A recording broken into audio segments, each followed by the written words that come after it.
Alright, so welcome to another video of the Target Individual Program, Target Individual Experience. So you see the dude walking down here, right there. So they know I'm going to the grocery store. So he was standing up, hiding behind this tree right here. When I come up my apartment building, started walking. I was actually calling somebody, so I couldn't record right away. And a good thing the person never really answered, because I just wanted to show you guys what they do, how they'll stand around waiting outside, okay, particularly since I'm under surveillance. So if I mention going to the grocery store, or even think about going to the grocery store, or do any activity within the home that shows I'm going to the grocery store, they will send people literally waiting. He lives in that building too, that's to tell you. Look, it's the building that he's going into right there. Okay. So, like I said, they will literally, it could be cold, raining, snowing, they'll be sitting out there waiting. Look, he's standing up there. Of course he's standing there. Right? Yeah. Like, yeah, he turns around. He must want his face to be shown. Well, I'm gonna show it. I'm gonna show it. Literally standing on the block, hiding behind a damn tree, waiting for me to come up my apartment. Right? The sick nature of these people. And also what they've been doing, because I've just been since I've been taking my sleeping medication, I've been sleeping pretty well. Okay? Except for what today is Wednesday, so Tuesday morning I got up around 3:40, about 3:40, and I was up, couldn't go back to sleep, and was trying to force myself to stay up till around 9 o'clock so I can go to sleep, but then I ended up falling asleep around, I think, minutes to 5. I didn't take my sleeping medication because I didn't want to do that, because I know if I did I would probably get up at again in the middle of the night. So I didn't do that. So I woke up around, I think it was after 7 or so, and then I went back to bed around after 2 o'clock in the morning. I took my sleeping medication, so I woke up at 8 o'clock, a little after 8 o'clock this morning. Okay, and I started to get some information for my next video on Facebook. As my previous video on Facebook, I talked about Marcus Garvey, Martin Luther King, Malcolm X, and the purpose of that video was to show how, the black, particularly Martin Luther King, how he was becoming more militant in his way of thinking, right? And he was moving away from non-violence, right? In one particular speech that he gave, and he talks about how when you look at he talks about urban violence, and he talks about white men being the most hardened criminal when it comes to urban violence and violence, period, right? And he talks about that if America don't change her ways, the voice of protest is going to be continued violence, because at the time, within the cities they were protesting and the cities were burning. So again, that's one of the reasons why they kill him, right? Because he was no longer preaching non-violence, so moving away from there, and he was focusing on more economic equality for black people, and also reparation. And he talks about how the American government giving away millions of acres of land to white people, right?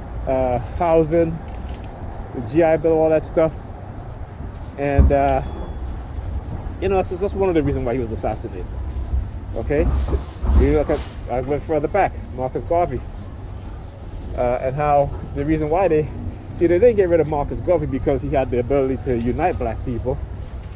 They got rid of Marcus Garvey because he understood that black people were the first people You understand that black people were the creators of the greatest civilization.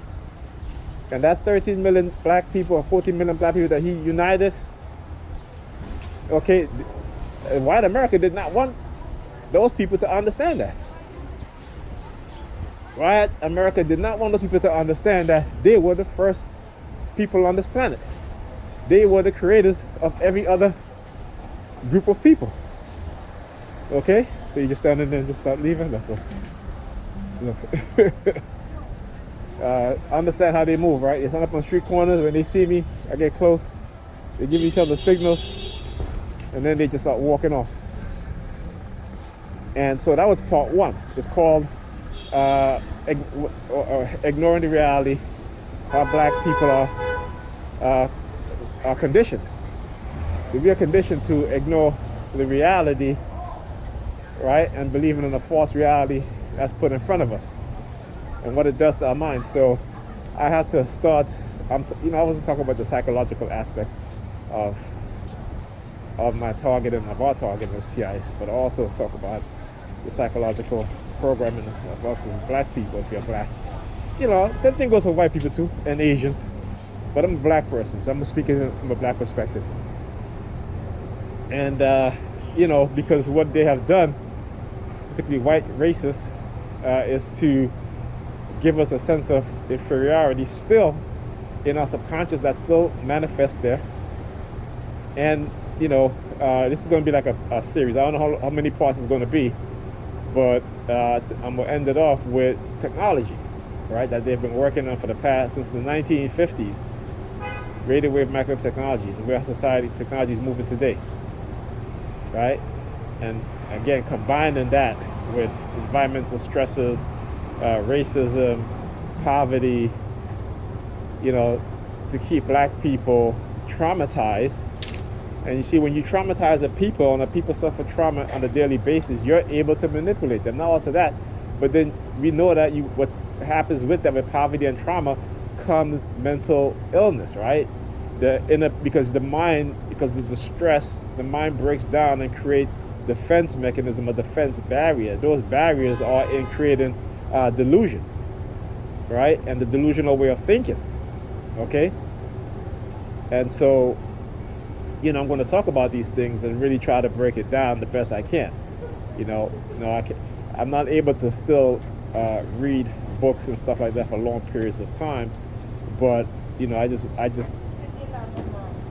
look on my ancestors guides me, so I just go by what they tell me to do, right? Not by what the technology, the silent sound they try to tell me to do, right? Because for one of the things that they don't want me to talk about or think about is family, right? So they will manipulate ways and do things to try to detach me from thinking in a family-oriented, having a family-oriented mindset, okay? So when they try to do the good cop, bad cop, but it doesn't work for me because I understand they're the same. They're the same. They're just two sides of a coin, right? But it's the same coin, right? So I understand that they understand that I know that, but they still try because again, it's like when you see a police officer land in the black person's neck, and you tell them you can't breathe, they want to kill you. They want to basically put like George Floyd, right, until you die. So they're never going to let off your neck. Same thing with this conditioning. They're not going to let off of conditioning us because again, they want us to believe it and then pass on that belief to our children, so that they don't stand up for themselves. They don't rise up in the face of tyranny and oppression. And the technology is also being used to curtail any sort of mindset, because they understand that when you look at the history, you look at oppressive regime, there's always been revolutions. And what happened in America when they create, when they still continue the oppression of black people, but now you condition their mind into accepting it, and then also that through biology and through chemistry, you create chemicals and substance to where you can break down their DNA, what's within their DNA in terms of that trait which allows people to you know, feel that need to want to rebel against an oppressive regime or an oppressive state. Compliant slaves, that's what they want. Okay, so I'll talk to you guys in the next video.